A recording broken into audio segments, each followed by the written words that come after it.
চিন্তা সেগুলোর কথা বলবো। এখন সামান্য দুটো কথা বলি। অশীতিপর বৃদ্ধদের নিয়ে এই একটা ঝামেলা। আমি আর পবিত্র, আমরা দুই বন্ধু, আমরা দুজনেই অশীতিপর। তার ফলে পুরনো স্মৃতি আমাদের উপর খুব ভার মেলে থাকে। 60 বছর আগের একটা স্মৃতি আপনাদের সঙ্গে একটু দেওয়া নেওয়া করে নিতে চাই। 60 বছর আগে 1964 সালের জুলাই মাসে আমার একজন অসমবয়সী বন্ধু, অর্থনীতির বামপন্থী চিন্তক অধ্যাপক শ্যামল চক্রবর্তীর বাড়িতে, শ্যামলবাবু আবার ঘটনাচক্রে ঈশ্বরচন্দ্র বিদ্যাসাগরের বংশধর, তাদের পৈতৃক বাড়ি। সেই বাড়িতে একটা ঘরোয়া আড্ডায় বাদল সরকার প্রথম তার এবং ইন্দ্রজিৎ নাটক পাঠ করেছিলেন। সময়টা খুব তাৎপর্যপূর্ণ এই কারণেই যে, ধরুন আমি স্কুল পাশ করে কলেজে ঢুকেছি 1955 সালে। 54 সালে বহুরূপী তার রক্তকরবী প্রযোজনা করেছে, প্রথম অভিনয় আমি দেখেছি। 1955 সালে সত্যজিৎ রায় তাঁর পথের পাঁচালী নির্মাণ করেছেন, তারও একেবারে প্রথম প্রদর্শনীতে দেখেছি। বুঝতেই পারেন যে ওই বয়সে যখন আমরা কৈশোর থেকে যৌবনে উত্তীর্ণ হচ্ছি, জীবনের একটা মানসিক উত্তরণ ঘটছে, বিবর্তন ঘটছে বলবো, সেই মুহূর্তে যদি কেউ রক্তকরবী এবং পথের পাঁচালী পরপর 2 বছরে দেখে, তার কাছে কিন্তু থিয়েটার চলচ্চিত্র দেখার দৃষ্টিটা আমূল পরিবর্তিত হয়ে যায়। সেই মুহূর্তের সাক্ষী আমরা, তার মধ্য দিয়ে আমরা বড় হয়েছি। সেই সময় 64 সালে প্রথম শম্ভু মিত্রের যে অপ্রতিহত নাট্যযাত্রা, নাট্য জয়যাত্রা বলবো, ছেঁড়াতার থেকে পুতুল খেলা, দশচক্র, রক্তকরবী, এইগুলো পার হতে হতে ডাকঘর হয়েছে তৃপ্তি মিত্রের পরিচালনায়। তারই মধ্যে প্রথম ওই 64 সালে এডিপাস এবং রাজা, এই দুটো নাটক উনি অভিনয় করেন। অন্ধকারের নাটক নাম দিয়ে দুটো অভিনয় করেন একসঙ্গে পরপর 2 দিন। প্রথম কিন্তু বহুরূপী এবং শম্ভু মিত্র সম্পর্কে একটা সমালোচনার চোরা হাওয়া বইতে লাগলো। অর্থাৎ কথা, বহুরূপী মার খেয়েছে, ধাক্কা খেয়েছে, যে অপ্রতিহত জয়যাত্রা, তাতে কোথাও একটা ছেদ পড়ছে। অনেক প্রশ্ন, অনেক সংশয় অনেকের মনে উঠতে লাগলো। শম্ভুবাবু ওই ধাক্কাটা খেয়ে নিজেও কিন্তু খানিকটা আঘাত পান, ভাবতে থাকেন, কিন্তু কোনো সদম্ভে দাঁড়িয়ে থাকেননি। পাগলের মতো তরুণদের দিকে হাত বাড়াচ্ছেন, সমকালীন বুদ্ধিজীবীদের দিকে হাত বাড়াচ্ছেন, চাইছেন, জানতে চাইছেন আরো অন্য রকম নাটক কোথা থেকে আসবে। সেই সন্ধানে আমাদের মতো কিছু তরুণদের উনি কাছে ডেকে নিয়েছিলেন একটা সময়। সেই সময় এবং ইন্দ্রজিৎ সোনা অসম্ভব একটা অভিঘাত। নাটক শোনার পরে বাদলবাবুর কাছে উঠে গিয়ে বলি, নাটকটার একটা কপি দেবেন? উনি বলেন, ওটা নাটক হয় না, ওটা নাটক নয়, ওটা কাউকে কিছু দেওয়ার নয়। আমি কোনোদিন থিয়েটারের জন্য ওটা ভাবিনি। আমার কিছু চিন্তা, আর আমি নাটক ছাড়া অন্য কোনো ছকে কিছু তৈরি করতে পারি না।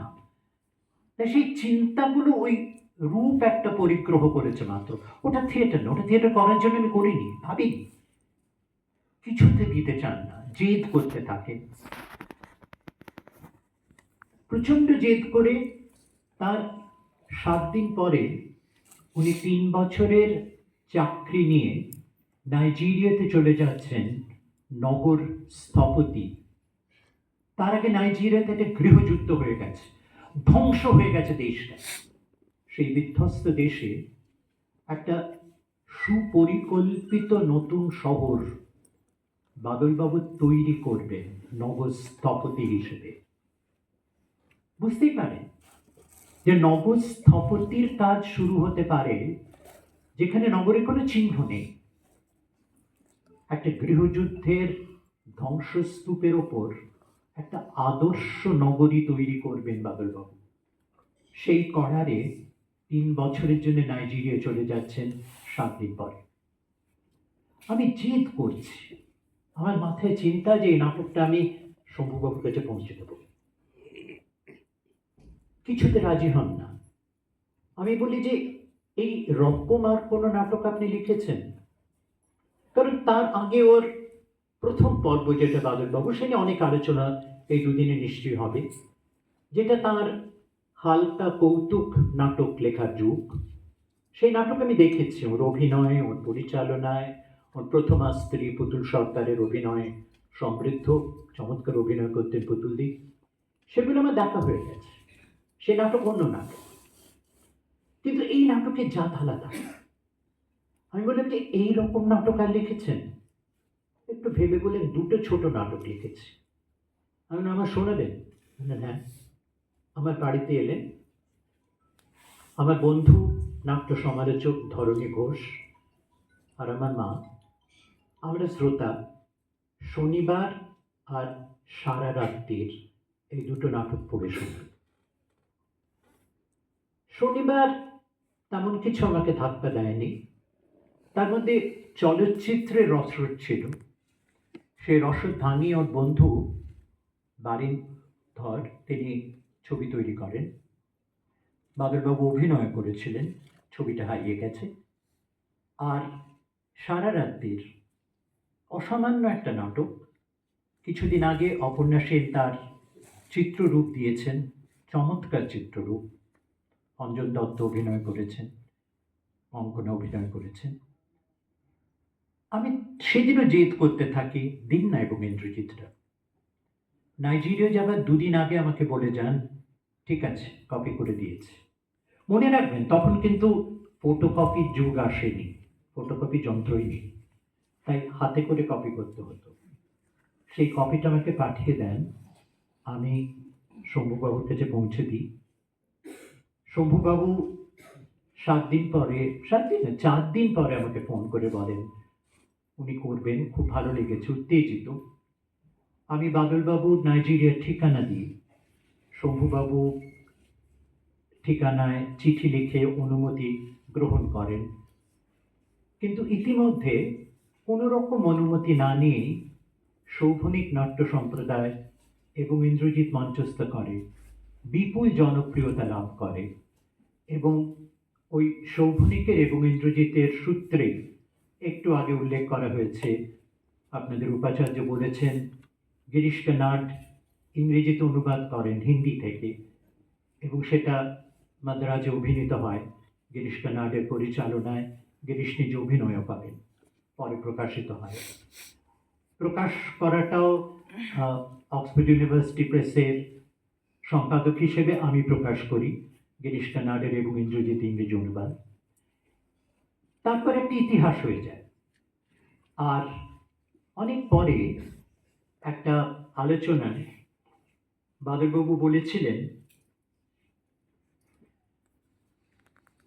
1996 সালে নাট্যশোধ সংস্থানের এক আলোচনা চক্রে বাদলবাবু বলেন, আমি কোনোদিন এবং ইন্দ্রজিৎ প্রকাশের কথা ভাবিনি, ওটা নাটকই মনে হয়নি, প্রযোজনার মতো নাটক তো নয়ই।